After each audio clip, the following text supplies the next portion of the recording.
आशा करता हूं आप सब बहुत अच्छे होंगे। मेरा नाम है सिद्धांत अग्निहोत्री, स्टडी ग्लोस पे आपका बहुत बहुत स्वागत है। क्या मणिपुर में इमरजेंसी लगेगी दोस्तों? हम बात करेंगे इस पे। और मैं बस हाथ जोड़ के पीएम मोदी से यही रिक्वेस्ट करना चाहता हूँ कि एक बार ज़रूर जाएं आप मणिपुर। और वही एक इंसान है जो मणिपुर की हिंसा को रोक सकते हैं, मुझे ऐसा लगता है। एक बार अगर वो जाएंगे तो चीज़ें बदलेंगी। लेकिन यहाँ पे हालात बहुत बेकाबू हो गए हैं। कल हमने एक लेक्चर लिया था कि मणिपुर पे रॉकेट से हमला हुआ, जो फॉर्मर सीएम थे उनके ऊपर, उनके घर के ऊपर। खैर वो तो अब नहीं रहे इस दुनिया में, और इसमें एक की जान भी गई और उसके बाद तुरंत गोलीबारी होती है। यहाँ पे सीएम एन बीरेन सिंह ने इमरजेंसी मीटिंग बुलाई। आपको बता दूं कि 60 सीट्स है मणिपुर की।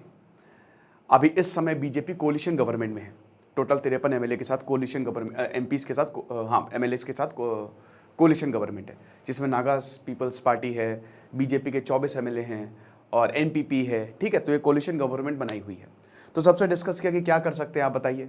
लेकिन दोस्तों इतना चीज़ें आसान नहीं होने वाली है। मैं थोड़ा इतिहास के बारे में आपको बताऊंगा कि आखिरकार दिक्कत क्या है। ठीक है, तो चलिए आगे बढ़ते हैं। लेकिन उससे पहले बस 1 मिनट आपका लूंगा। देखिए हमारी क्लासेस शुरू हो गई है पॉर्न एडिक्शन को खत्म करने की। शुरुआत की 5 क्लास पब्लिक है, आज तीसरी क्लास है, तो अभी भी देर नहीं हुई है। फटाक से कोर्स को अवेल करें दोस्तों। मान के चलिए जब आप लेवल 3 पे जाएंगे आपका पूरा का पूरा दिमागी रीप्रोग्राम हो जाएगा। ऐसा कोर्स आपने ज़िंदगी में नहीं देखा होगा। तो ये शानदार मॉड्यूल हम आपके लिए लाए हैं। 1 साल की वैलिडिटी अगर आप कंबाइंड कोर्स लेते हैं, और 9 महीने की वैलिडिटी है अगर आप 100 डेज लेते हैं। ठीक है, तो बात इतनी सी है कि मणिपुर में प्रॉब्लम क्या है, थोड़ा इतिहास देख लें। देखिए मणिपुर या पूरा नॉर्थ ईस्ट जो है, ये भारत का, मैं हमेशा बोलता हूँ भारत का दिल रहा है। लेकिन अनफॉर्चुनेटली इन पे इतना ध्यान नहीं दिया गया, बल्कि स्ट्रैटेजिकली सबसे इंपॉर्टेंट नॉर्थ ईस्ट है। राइट, मैं जाता रहता हूँ, मुझे पता है वहाँ के लोग, वहाँ के बहुत बढ़िया है, बहुत ही ज़बरदस्त है। तो क्या है कि अब जितने भी राज्य, वो प्रिंसली स्टेट्स थे। ब्रिटिश जब भारत आए अंग्रेज, तो वो ना उन्होंने 11 प्रोविंसेस बनाए भारत में, और बाकी 565 रियासतें। अब गवर्न ब्रिटिशर ही करते थे, राजा भी इनके कहने पे ही चलते थे, है ना। सब कुछ ब्रिटिश के अंडर था। लेकिन जब ये आज़ाद हुए, मतलब भारत आज़ाद हुआ, ये भागे अपनी जान बचा के, तब उन्होंने एक ऐसी कंडीशन रख दी ना जो चीज़ें एकदम गड़बड़ कर गई। ये जाते जाते भी दिक्कत कर गए। ब्रिटिश जहाँ से गए वहाँ पे प्रॉब्लम क्रिएट कर गए। किसी को विभाजित कर गए, किसी को अगर एक कर दिया तो वहाँ पे दिक्कत। सूडान से लेकर अफ्रीका तो पूरा ही बर्बाद कर दिया ब्रिटिशर ने। एनीवे, तो अब यहाँ पे यही कंडीशन थी कि या तो पाकिस्तान को ज्वाइन करो या हिंदुस्तान को ज्वाइन करो, या फिर आप आज़ाद हो जाओ प्रिंसली स्टेट्स के लिए। अब देखिए जो नॉर्थ ईस्ट का प्रिंसली, वो पाकिस्तान के साथ तो कभी जाएगा नहीं, लेकिन वहाँ पे आज़ाद रहने की मांग उठी। ठीक है, ये कैसे शुरू होता है? ये शुरू ऐसे होता है कि मणिपुर, कांगलेपाक डायनेस्टी वैसे इसको बोला जाता था, यहाँ के जो राजा थे, है ना, कमाल के, इन्होंने हिंदुइज्म अपनाया और पूरे मणिपुर को, उस समय कांगलेपाक था, बाद में संस्कृत नाम से ही लिया गया मणिपुर। पूरे के पूरे राज्य को इन्होंने मणिपुर का नाम दिया। ठीक है, और हिंदुइज्म को स्टेट रिलीजन बना दिया। ठीक उसी तरीके से जब कॉन्स्टेंटीन जो था, कॉन्स्टेंटीन ने जब क्रिश्चियनिटी को स्टेट रिलीजन बनाया रोमन एम्पायर का, तो क्रिश्चियनिटी पूरी दुनिया में फैल गया। जब भी कोई राजा, अशोक ने बुद्धिज्म अपनाया, बुद्धिज्म पूरी दुनिया में फैल गया। जब कोई राजा रिलीजन अपनाता है ना, तो पूरी दुनिया में प्रचार प्रसार हो जाता है। तो अब क्या होता है कि यहाँ पे मणिपुर में राजा आ गए, राजा ने हिंदुइज्म अपना लिया। लेकिन क्या था कि इनकी अपनी आर्मी तो थी, बट बगल में बर्मा भी था, म्यांमार, आज का जो म्यांमार है, वो छुटपुट हमले करते रहता था। अब 1819 आते आते बर्मा ने पूरे मणिपुर को अपने कब्जे में ले लिया, दिक्कत की, और बहुत अगले 7 सालों तक बहुत मारकाट मचाया। अब ये 1819 वो समय था जब ब्रिटिशर पूरी तरीके से भारत के कंट्रोल में आ गए थे। 1757 4 चीजें ब्रिटिशर ने की। क्या? सबसे पहले तो बंगाल का एरिया जीता। 1757 और 1764 बैटल ऑफ प्लेसी और बैटल ऑफ बक्सर से पूरा का पूरा बंगाल इनके पास आ गया। बंगाल मतलब आज का बिहार, आसाम, ये सब, ठीक है, और उड़ीसा के कुछ पार्ट, सब बहुत बड़ा बंगाल का एरिया ब्रिटिशर के पास आ गया। ठीक है, उसके बाद इन्होंने मैसूर वॉर लड़ी, साउथ इनके पास आ गया और फ्रांस को मार के भगा दिया, कार्नेटिक वॉर। ठीक है, मद्रास इनके पास आ गया। मैसूर वॉर, 4 मैसूर वॉर लगी, 1799 आते थे, मैसूर इनके पास आ गया। फिर उसके बाद सबसे इंपॉर्टेंट मराठा वॉर लड़ी, 1818, 3 मराठा वॉर लड़ी। 1818 में मराठाओं को हरा दिया। नाना साहेब को बोला कानपुर में रहो, आपको पेंशन मिलती रहेगी, बस। तो 1818 में ब्रिटिश ने पूरे भारत पे, फिर उसके बाद एंग्लो सिख वॉर हुई, 1848 तक पूरा भारत इनके पास आ गया। तो 1800, लेकिन लास्ट नेल इन कॉफिन था 1818। अब उसी अगले साल, ठीक अगले साल बाद बर्मा ने क्या किया, यहां पे मणिपुर पे आ गया। अब देखिए ब्रिटिशर चाह रहे थे कि ये पूरा एरिया हमारा हो जाए, क्योंकि एक तो सारे देशों से बॉर्डर लगता है, तो हमारे लिए, और समुद्र है तो हमारे लिए बहुत बढ़िया हो जाएगा। तो ब्रिटिशर ने भाई इनको बोला कि ठीक है हम आपकी मदद करेंगे। मदद करने आए। फर्स्ट एंग्लो बर्मीज वॉर होती है 1824 से लेकर 1826 तक। बर्मा को हरा दिया जाता है, ब्रिटिश पूरा कंट्रोल कर लेते हैं। फ्री में तो करेंगे नहीं, फ्री में नहीं करेंगे। तो ब्रिटिशर ने खूब इनको एक्सप्लॉइट किया, ठीक है, भले प्रिंसली स्टेट बना लेकिन बढ़िया एक्सप्लॉइट किया। अब इनका मेन जो था, मेन इनका फोकस ये वैली रीजन में था। ये जो वैली रीजन आप देख रहे हो ना, ये वाला, इस पे था। ये पहाड़ियों को ऐसे ही छोड़ देते थे, ब्रिटिशर ने इसको डिवाइड कर दिया था, ठीक है। अब यहां पे जो थे वो माइटीज रहते थे, अभी भी रहते हैं वैली रीजन में। माइटीज कहते हैं कि हमारा ही लैंड है ये। बर्मा से क्या हुआ कि जब ये सब हुआ, ठीक है, जब बर्मा ने अटैक किया तो बहुत सारे माइटीज जो थे वो और नॉर्थ ईस्ट स्टेट में चले गए, ठीक है। तो अभी आप देखेंगे ना तो माइटीज की आपको डाइवर्स पॉपुलेशन देखने को मिलेगी। सेम चीज नागालैंड के साथ प्रॉब्लम हुई, ठीक है। अब क्या हुआ कि वक्त आगे बढ़ता है, वर्ल्ड वॉर 1 शुरू होता है। जो कुकीज थे, कुकीज को ये बोला ब्रिटिशर ने कि हमारे साथ लड़ो, कुकीज ने मना कर दिया। एंग्लो कुकी वॉर होती है 1917 के दौरान। एंग्लो कुकी वॉर में ये मान के चलिए कि जो ब्रिटिशर हैं वो इन पर कंट्रोल तो नहीं जमा पाते, लेकिन हाँ दिक्कत, बहुत कुकीज को नुकसान झेलना पड़ता है, लेकिन इनको कंट्रोल करना आसान नहीं था। अब दोस्तों कट टू 1947। देखिए क्या हुआ कि जैसे भाई ब्रिटिशर ने, ठीक है, इनके ऊपर कंट्रोल तो जमा लिया, लेकिन जैसा कि हमने बताया कि कुकीज जो थे वो इतनी आसानी से कंट्रोल लड़ाके थे तो बहुत मुश्किल था। तो यहाँ पे ब्रिटिशर ने दूसरी टैक्टिक अपनाई। यहाँ पे खूब सारी मिशनरीज भेजी, क्रिश्चियन मिशनरीज भेजी कि खूब जाओ और इनको मास कन्वर्जन करो। इसीलिए आज आप देखेंगे ना तो ज्यादातर कुकीज क्रिश्चियंस है। अब आता है 1947, 1947। वही ब्रिटिशर ने बोला कि भैया हम जा रहे हैं, तुम अपना देख लो। तो यहाँ पे जो बौद्ध चंद्र थे, जो यहाँ के राजा थे मणिपुर के, इनके ऊपर लोगों ने प्रेशर बनाया कि ऐसा है सर, हम तो आज़ाद रहना चाहते हैं। हम क्या चाहते हैं? आज़ादी। तो इन्होंने क्या किया, इन्होंने अपना ही संविधान बना दिया मणिपुर का। भारत को ये पसंद नहीं आया, मणिपुर एक स्ट्रैटेजिक स्टेट था हमारे लिए बहुत ज़्यादा। तो भारत ने पहले तो समझाया बुझाया, नहीं माने, बौद्ध चंद्र को हाउस अरेस्ट में डाल दिया। बोला कि पहले साइन करो, मर्जर का पेपर साइन करो। साइन किया, फिर मणिपुर हमारे पास आया। 1956 में मणिपुर को एक यूनियन टेरिटरी बना दिया। लेकिन 1960s में भाई ये तो ज़बरदस्ती का वो था। तो यहाँ पे बहुत सारे इंसर्जेंट ग्रुप खड़े हो गए। अब मणिपुर में UNLF, बहुत सारे PKPA, ढेरों इंसर्जेंट ग्रुप। नागालैंड में भी सेम प्रॉब्लम। अब नागालैंड की तो प्रॉब्लम आपको पता है कि सॉल्व हो गई बाद में। KSCN और खपलांग ग्रुप, ISCN, KSCN, वो सब खड़े हो गए, ठीक है ना। ये ग्रेटर नागालैंड की बात कर रहे थे। नागाज ट्राइब भी यहाँ पे हैं, है ना, यहाँ पे बेसिकली नागा है। हालांकि नागालैंड में ज्यादा नागाज है, लेकिन यहाँ पे भी है, ठीक है। जोमी, कुकीज और इधर जो है वो माइटीज हैं। ये हिसाब किताब रहा, ठीक है। अब क्या हुआ, बहुत सारे इंसर्जेंट ग्रुप खड़े हो गए तो दिक्कत हो गई। 1972 में भारत ने क्या किया, भारत ने बोला कि इसको राज्य बना दो।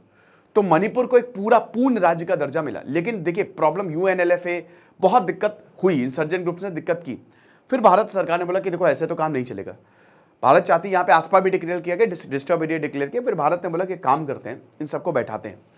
अगर जैसे आर्मी का पूरा यूज़ कर सकती थी, बट वो सही मैसेज नहीं होता। तो भारत ने क्या किया, भारत ने नागालैंड से नेगोशिएशन शुरू किए। इसी दौरान 1993 में, ठीक है, जो नागाज है वो यहाँ पे घुस गए। उन्होंने बोले हमारा एरिया। तो देखिए समय समय पर यहाँ पे ग्रुप्स आपस में प्रॉब्लम करते रहते हैं, आपस में झगड़ते रहते हैं, लेकिन ये थोड़ी देर बाद शांत हो जाता है। अब क्या हुआ कि जब नागालैंड से ये प्रॉब्लम हुई, मतलब यहाँ पे माइटीज थोड़े अनसिक्योर होने लगे। माइटीज क्या है ना, ये हिल एरिया में माइटीज रहते हैं और ये बोलते हैं ये पूरा एरिया हमारा है। एक्चुअली हुआ क्या कि जब ब्रिटिश गए यहाँ से तो एक और चीज़ हुई, दो चीज़ें। एक शेड्यूल ट्राइब। अब शेड्यूल ट्राइब जो है हमारे रिजर्वेशन OBC, SC और शेड्यूल ट्राइब, अब ये नॉर्थ ईस्ट में अलग तरीके से काम करता है। नॉर्थ ईस्ट में शेड्यूल ट्राइब्स में आने का मतलब है आपके ऊपर पूरा आपका पूरा कंट्रोल होगा, ठीक है। तो जो कुकीज थे वो पहाड़ों पे रहते थे, उनको तो शेड्यूल ट्राइब का दर्जा मिला। अब क्या हुआ, ब्रिटिशर ने हिल्स को इतना तवज्जो नहीं दी, तो ये इनका डेवलपमेंट इतना हो नहीं पाया, है ना। दूसरा पॉइंट क्या है, माइटीज यहां वैली में रहते थे, तो ब्रिटिशर के समय भी माइटीज स्ट्रॉन्ग पोजीशन होल्ड करते थे। माइटीज को ST का दर्जा मिला हुआ था, लेकिन आजादी के बाद ये छीन लिया। तो माइटीज का भी ये कहना है कि हम अब एक और चीज, फिर उसके बाद SC कौन होगा, ST कौन होगा, प्रेसिडेंट ऑफ इंडिया डिसाइड करेंगे। और तीसरा पॉइंट, यहां माइटीज का ये कहना है कि भाई हम खाली ST स्टेटस जो है वो चाहते हैं। क्यों चाहते हैं? जो कुकीज है हिल में, पहाड़ों में, वो कहीं पे भी जमीन खरीद सकते हैं, लेकिन माइटीज जो है वो कहीं जमीन नहीं खरीद सकते। तो वही कहते हैं कि देखिए ये खाली 10% एरिया है और हमारी जो पॉपुलेशन है इस समय 53% है ना पूरे राज्य में।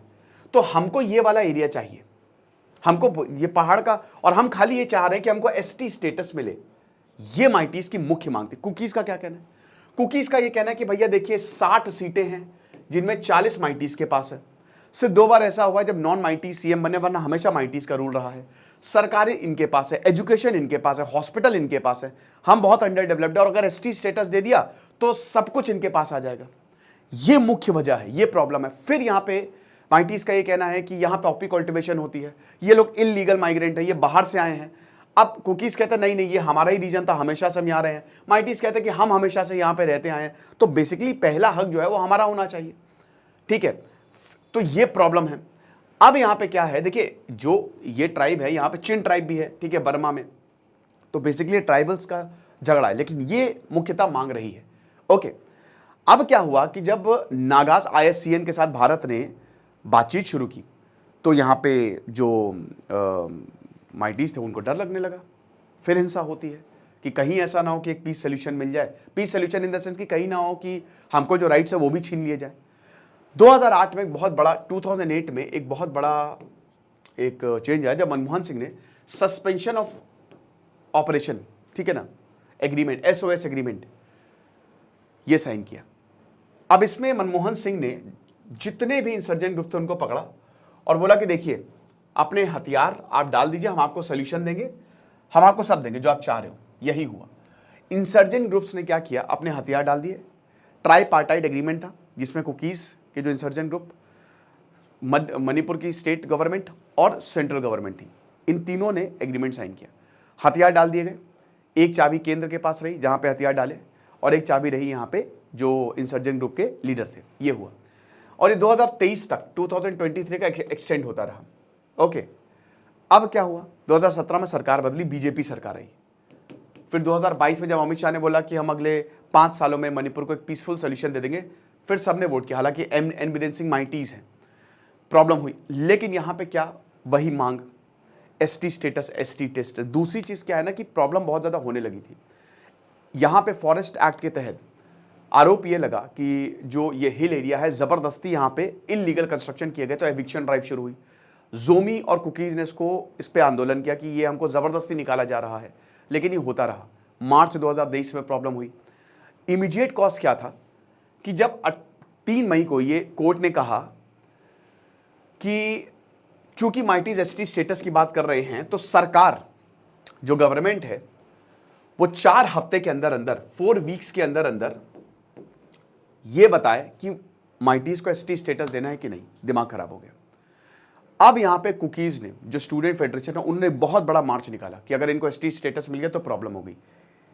इसके अपोज में माइटीज ने भी बहुत बड़ा मार्च निकाला। दोनों ने मार्च निकाला, दोनों आने सामने, भयानक हिंसा हुई।